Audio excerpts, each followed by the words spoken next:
Hello, everyone. Namo Myoho Renge Kyo. Thank you so much for being here. Thank you for your support. Thank you for liking and subscribing these videos. If you're new here, thank you. Thank you for your practice, number one.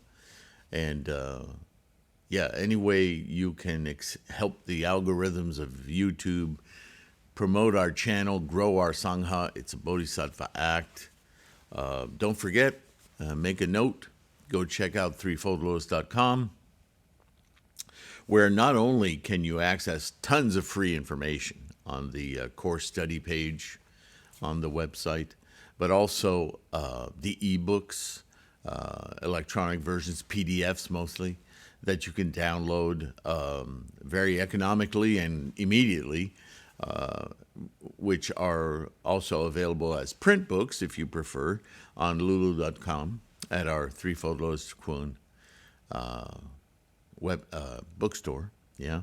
But most notably, and I'm excited about that, I don't talk about it enough, I do have a mandala store where you can download a pre-printed a digital version of a late years, final version of Nichiren's mandala, created by his own hand without any other names or baloney belonging to somebody else, right? Organizations, whatever, sects. We practice Nichiren's doctrine, so I'm very strict about the mandala that we use being Nichiren's, period, yeah? But now you can get it in electronic form off of threefoldlotus.com. This way you can print it out on, if your thing is handmade paper or actual rice paper, or as long as it's not a distraction, right? You want the mandala to be the mandala. You don't want to be, looking at Christmas wrapping paper with the mandala printed on it. Please don't do that. That would be a horrible cause, yeah? But there it is, a high-resolution digital image of this Nichiren-inscribed mandala, available through threefoldlotus.com. There's also a book put together from several sources on the personages on the mandala. All right, it's called, it's an 8x10 Gohonzon map, okay? Shute Gohonzons have been around for a long time, and that has a lot of, not just identifiers of these characters or this name, but the history. Mr. McCormick, thank you so much for your research in that regard. A lot of his work is quoted in this book. A lot of history of these different characters, personages, which are included in the Nichiren mandala, yeah? All in the service of focusing our minds as a mandala to open our personal Gohonzon mind, experience Buddha-ness, yeah? That's what we're all here doing, so to be clear, yeah? And in that vein, as I've done lately, and those of you who are new may not be familiar at threefoldlotus.com. Threefold Lotus Kwun, the word Kwun, by the way, meaning a sacred place, a special place of study and practice. So in the West, we would tend to call that a school. That's probably the best, most useful translation. If you're familiar with Japanese martial arts, you've heard the term dojo many, many times. That's the Japanese version. What else can I say? Anyway, I've been putting, I have some playlists on this channel that will help you focus in on certain aspects of either Nichiren's doctrine or Buddhism in general, different aspects. And one thing I've noticed in all of the voluminous information out there, even if all you're looking at is Nichiren's letters, it's very hard to tell what, if you're looking for specific information, like you want to know what 3,000 realms in a single thought moment are. I have a lot of videos about that, so you can use this channel. But what does Nichiren have to say about it? And actually, that might preface my next effort in this regard. I put together a book of, and as I said, I already have covered all the Go-Sho and read through each one as a general investigation of Nichiren's thinking, Shakyamuni's teaching, Lotus practice, yes? But I think I came upon this idea a while back, that to help you study, to help, looking at my own path over more than 40 years of study and practice, the questions that always arose in my mind were, so what is this thing karma? How many opinions are there about it? How many times has it changed? Because it has changed over history. And more to the point, what does Nichiren have to say about it? I put together a book on this confusion, this rampant confusion about mandala versus gohanzon. Which is which? What are they? What are we talking about? What is that scroll? Is that scroll gohanzon? Hell no. That scroll can't do anything for you, right? Buddhism is your own making, your own construct in your sentient mind. So don't look for it, as Nichiren says, outside your fleshy mortal body, because this is what provides you the sentient mind of perception, right? Of experience, right? So the scroll functions as a mandala, word mandala being not just a thing, but an operating thing, something that focuses the mind. To perceive what? To go where in the mind? Okay, my mind's focused, my consciousnesses are focused toward what? That's gohanzon. It's the mind, a certain aspect of the mind that is clear of this samsaric physical attachment, identification, right? And that provides us with an experience, a new experience of life, Buddha. That's what Buddha is. It's not a person. It's you could say, a condition of mind, yeah? Of experience. All right. So I assembled many Nichiren letters that specifically identified or had language to address this issue of mandala or gohanzon.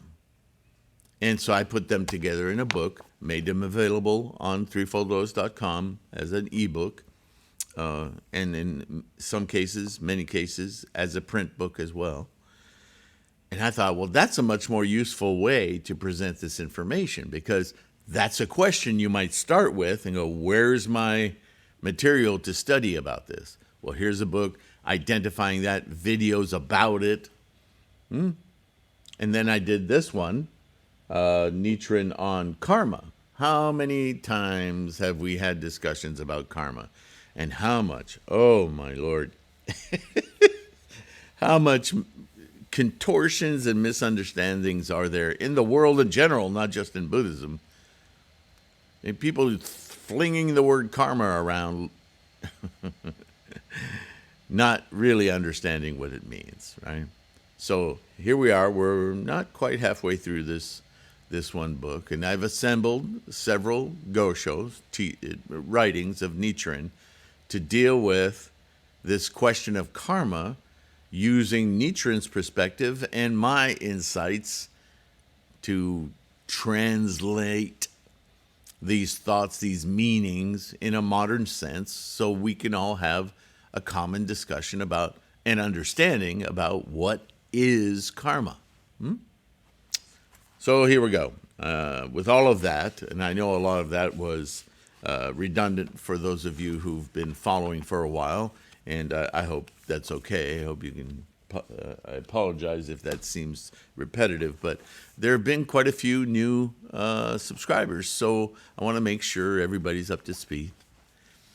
And we're in the midst of a letter to Niike, I think is what we're reading. Yeah, I'm quite sure. Yeah, there it is. And in the midst of a paragraph, I decided to take a break, and we're going to continue now with Nichiren saying, "This is most frightening. Be diligent in developing your strong resolve until the last moment of your life." So just to catch you up a little bit, he's talking about, and this is human nature. We get comfortable very quickly in whatever situation we're in, bad, good, or otherwise. And same with our habits. We get really diligent about things when they're new, right? You get a new bicycle or a new car or a new relationship, whatever it is, we spend a ton of focused time nurturing, polishing, so on and so forth, the new thing, only to diminish over sometimes quite short period of time into, almost, well, some people will abuse something they have just because they've had it for a while. And, you hear this all the time, take it for granted. To keep that energy of newness all the time is difficult. And people do it with their Buddhist practice. And that's lamentable, yes? And we talk all the time, I certainly do, about our attitude when we're chanting, especially with our mandala, right, in our altar. When we're focused, we should, with every daimoku, be sensing our inculcating, our invocation, our becoming with Buddha mind. Sense that flow of energy in every moment to moment, right? Happening. Life isn't something we have. Life is something we experience into the next moment. The momentum of life is life. But we forget. We take it for granted. And this is what he's saying. When it comes to our enlightenment, that's frightening. What are we turning away from? What are we choosing instead? Be diligent in developing your strong resolve until the last moment of your life. Because that's it. If you experience Buddha-ness for 5 minutes in this life, you have experienced the maximal potential that is your life. 5 minutes? Wouldn't you rather spend 10 minutes, an hour? Why not your entire life? That's the goal. Not easy, because samsara has such a hold on us. But we can do it. We can more and more move toward it, certainly, with every day, more solidifying our Buddha mind of awareness, instead of immediately going, thump, here I'm back in hell, hunger, animality, competition, I'm better than you, I need more of those, get rid of those. That's the life that wears us down. That's where the stress and anxiety comes from. Isn't that the goal, to get away from that? So we should endeavor always to keep sharpening our mind so that we can experience life fully all the time. To do any less is, right? Meh, as you might write, M-E-H, I think is how it's often spelled. All right. Otherwise, you will have regrets. Duh. For example, the journey from Kamakura to Kyoto takes 12 days. If you travel for 11 but stop with only 1 day remaining, how can you admire the moon over the capital? No matter what, stay close to the monk who knows the heart of the Lotus Sutra. Keep learning from him the principles of Buddhism and continue your journey of a strong resolve. I'm going to read that again, and I want to plant an idea in your mind. I've repeated many times, and Nichiren has said this many times, Shakyamuni said this many times. Follow the law being our personal invocation of Buddhahood, Myoho Renge Kyo. Namu, Myoho Renge Kyo. I am living through Buddha awareness now. That's the law. The law being a word meaning the engine of life, the way everything works. Don't be confused with traffic laws. That's not what we mean. And do not follow the person. Right? We repeat that a lot. Cults of personality. Don't follow the person, the charisma of a person. That people, you and I, are conversant and sharing an experience that goes far beyond our relationship, right? I am not your enlightenment. You are not mine, right? But our self-endeavor in our minds can be supported by one another, can be inspired by one another. That's fine, as long as our mind stays on the target, not, right, the individual. So when he says, no matter what, stay close to the monk who knows the heart of the Lotus Sutra, he's not saying follow that monk or worship that monk or see your practice as embodied in that monk. Keep learning from him the principles of Buddhism. And what have I told you about learning? Who's the teacher? Always. It's our own mind is our teacher.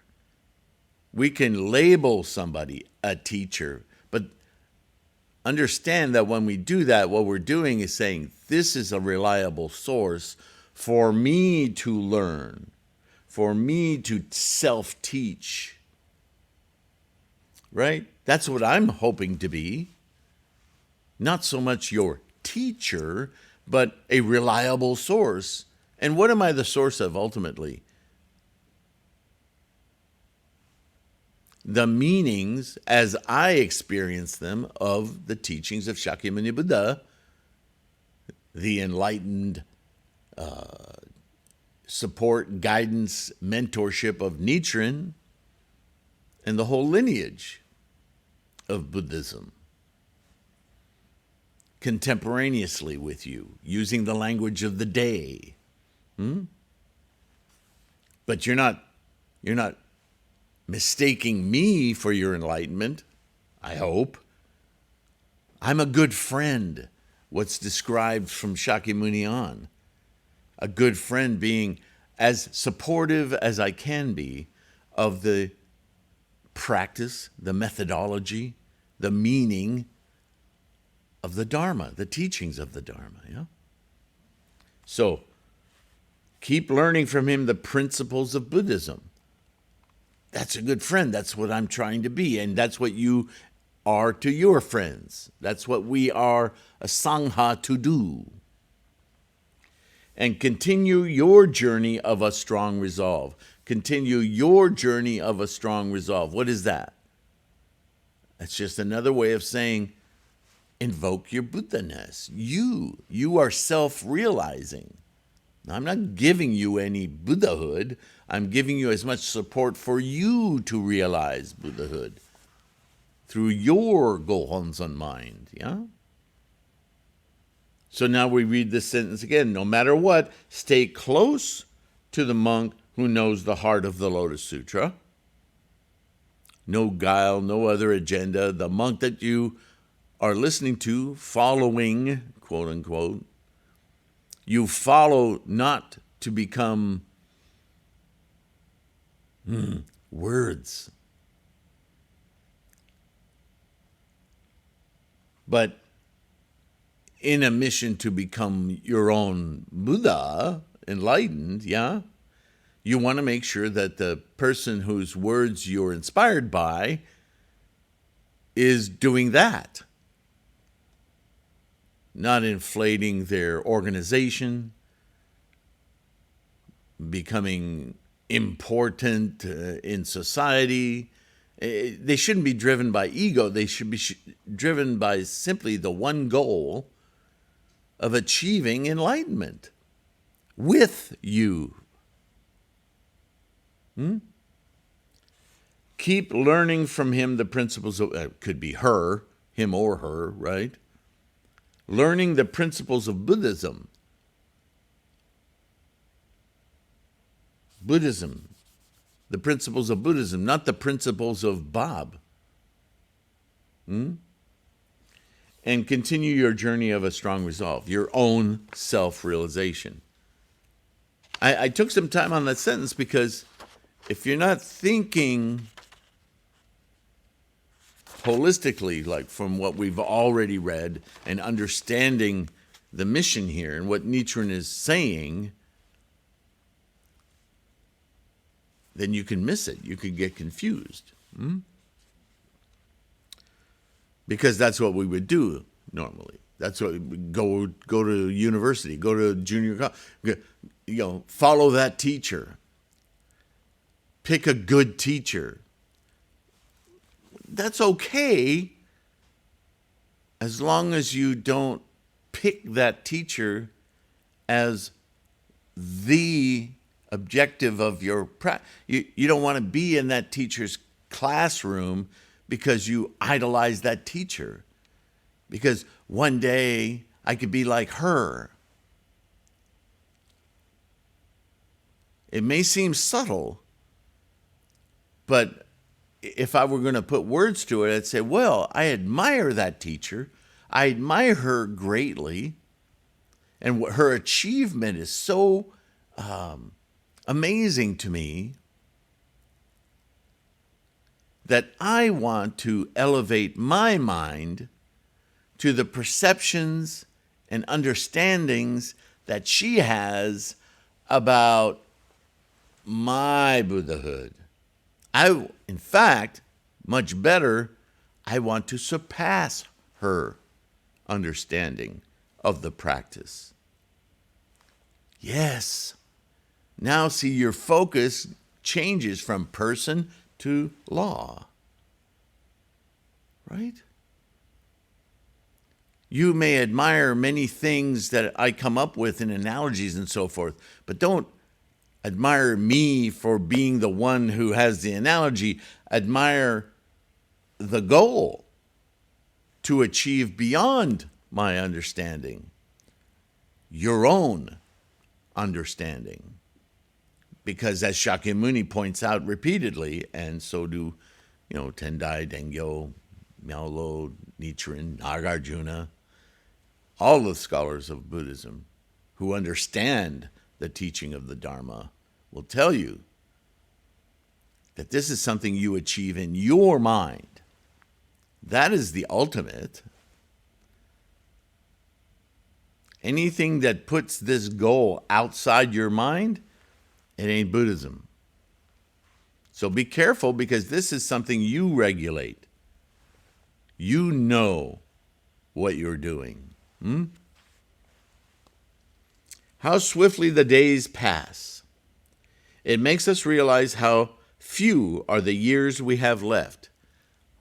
Now again, what's Nichiren indicating here? The Buddhahood is something you experience in this life. We don't go anywhere. We don't have an afterlife. Afterlife is nothing because there's no sentient mind there. Your Buddhahood is here for you to experience. It's the whole purpose of you to be here to experience. So get with the program, right? Why would you hesitate? Friends enjoy the cherry blossoms together on a spring morning, and then they're gone.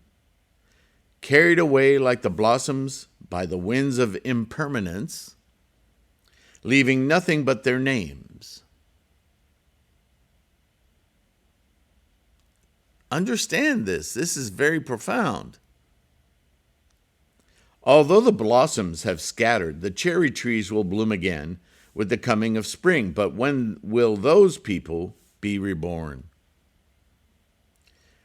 The companions with whom we enjoyed composing poems praising the moon on autumn evenings have vanished with the moon behind the shifting clouds. Life's over. New humans will be born. New sentient minds will be born, of course, with a lifespan, and then they will be extinguished. They will be as the Buddha was. Extinction. Only their mute images remain in our hearts. Now, please, he doesn't talk like this often, so please take note. I've made several videos, and I think you can look them up with the search engine on our homepage, not the top search, but the middle search, talking about this conundrum of how religions and humanity for thousands and millennia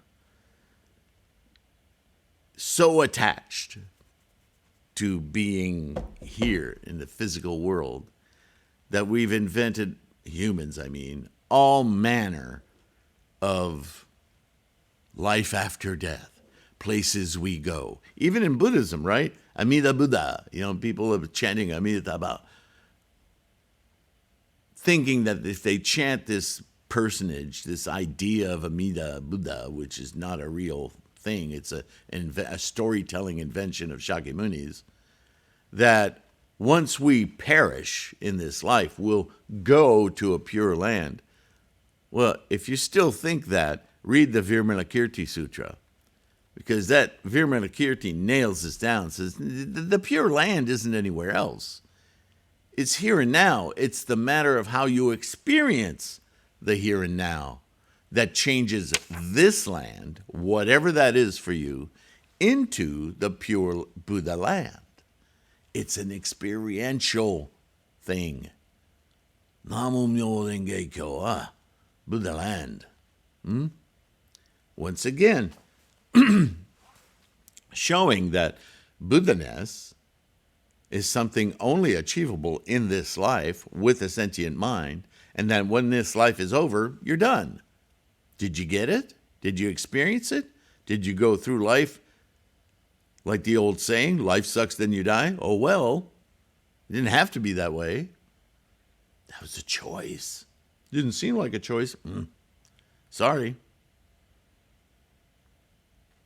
What's that stupid rhyme? Too bad, so sad. It's so callous. Anyway.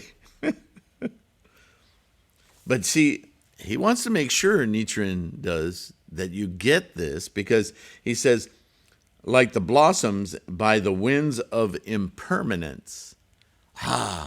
Key teaching. All the way back to Hinayana, when Shakyamuni first started teaching and training people to get their minds around these ideas. Impermanence. Nothing is static. Everything is in motion. Stop thinking of things as real in and of themselves. They're instantiating moment to moment to moment. That's the real. Everything is renewed in a moment, a thought moment, 3,000 realms. Nothing just sticks around. It just seems like it sticks around because of our dull senses. We've identified something. But if you live long enough, you can identify the hell out of everything, and you'll see that it disappears. The chair will break down.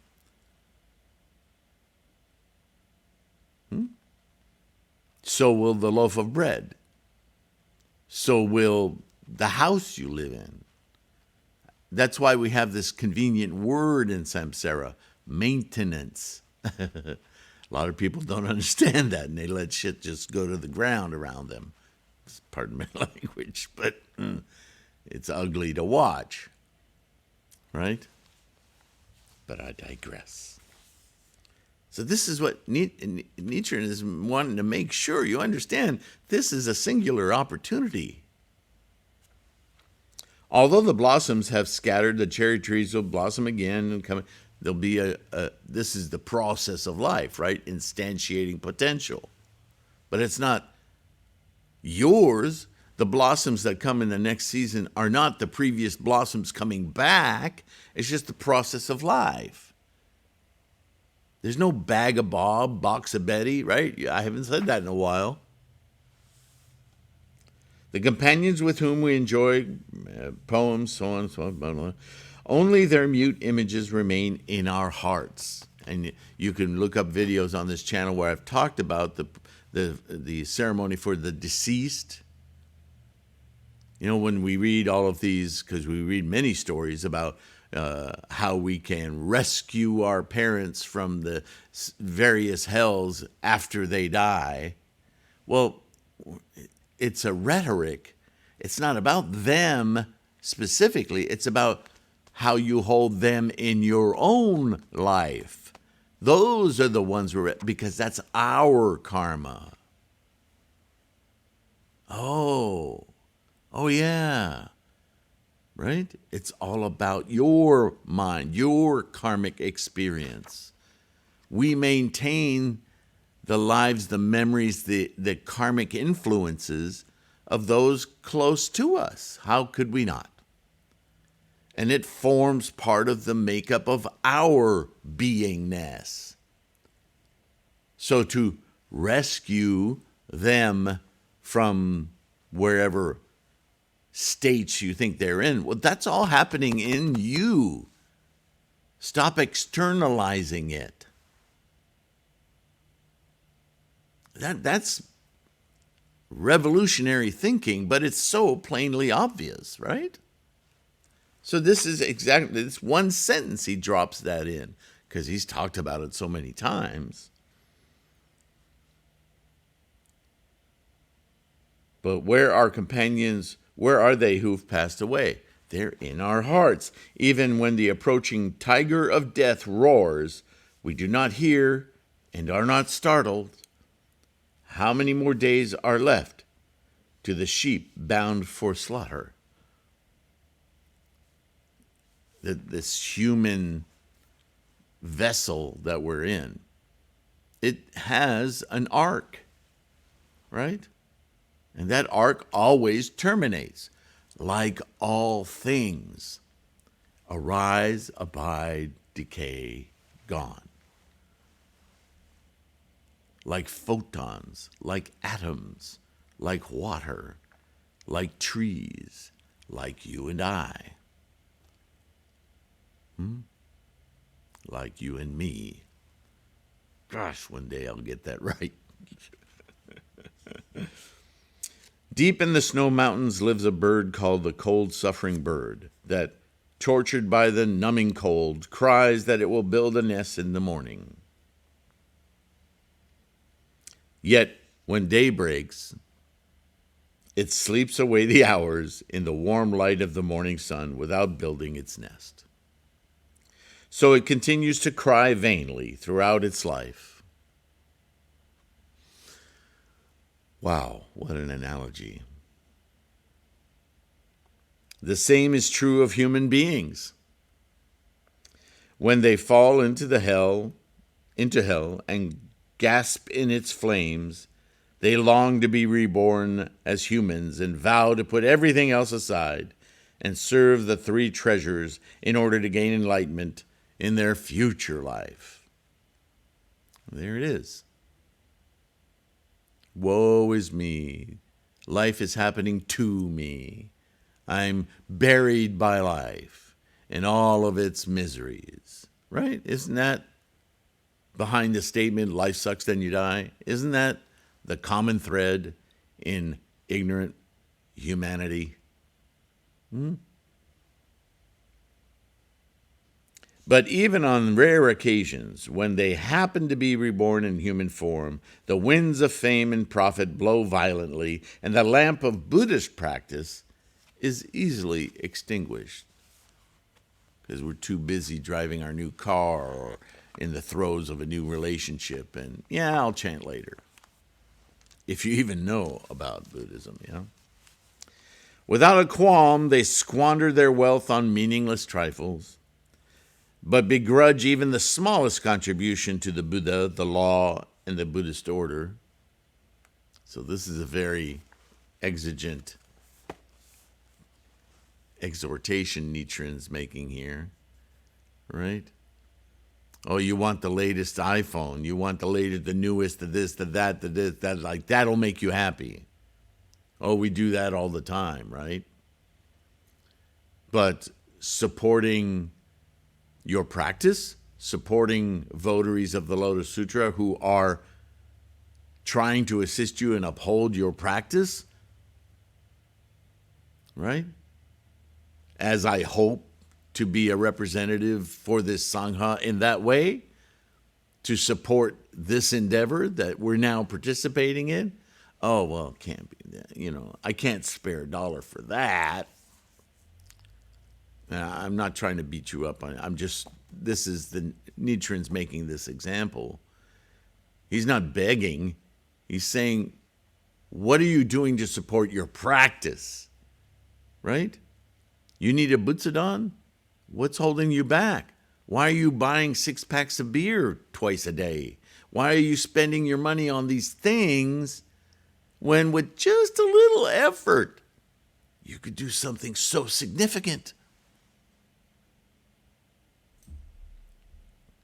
It doesn't have to be extravagant. You don't have to have a 40-foot Butsudan.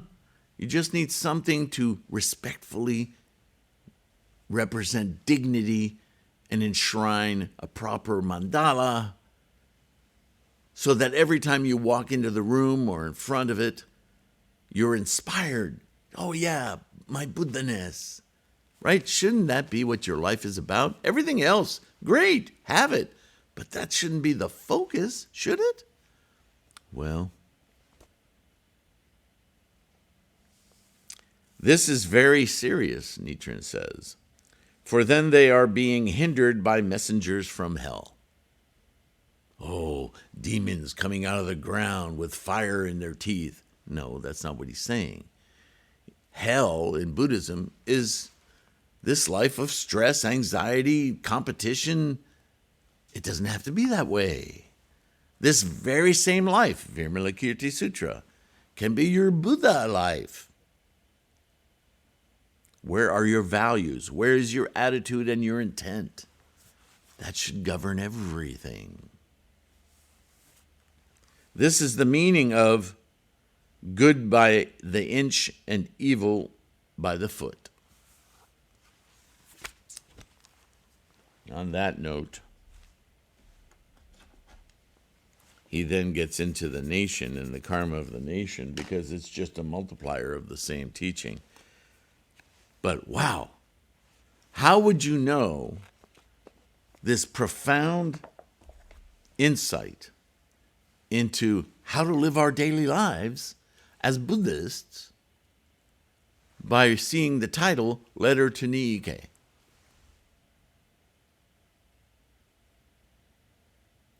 This whole letter and everything I've been saying about this message of how to live your life is all about karma.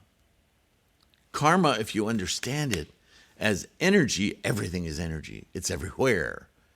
But it's energy with momentum, energy with influence, energy with action.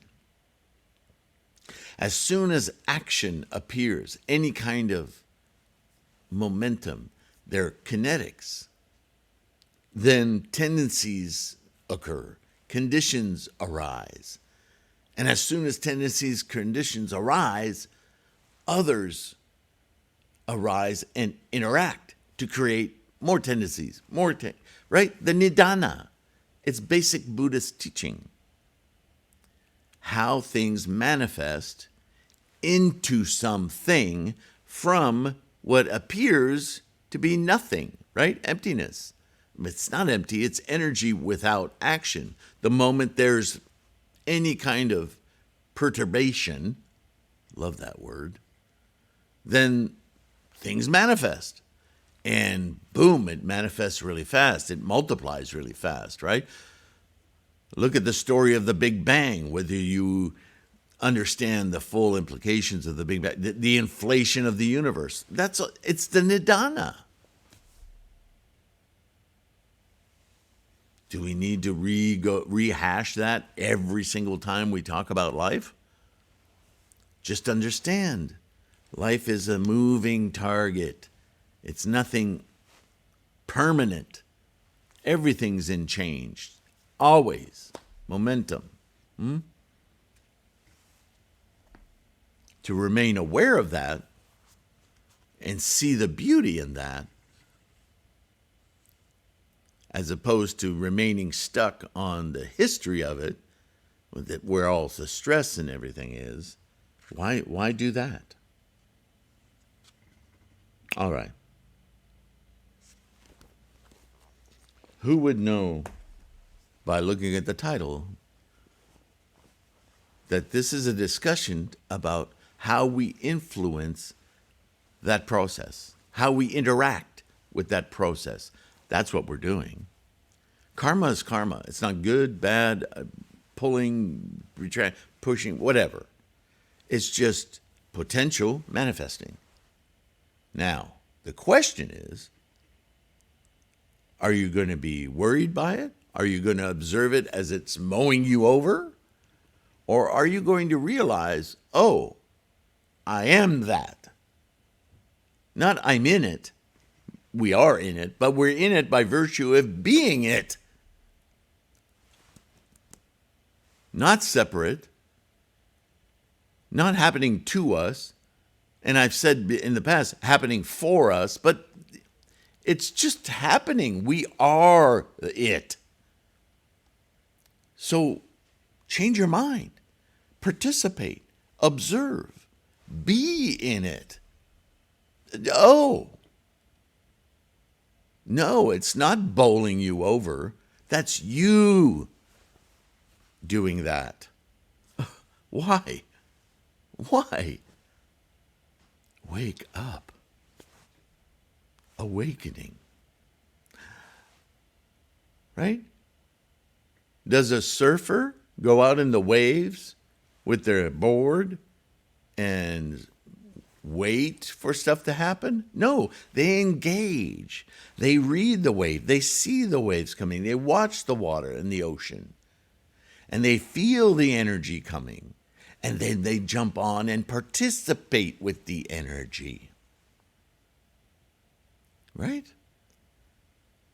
So don't stand there in the riptide and wait for the next wave to slap you in the face.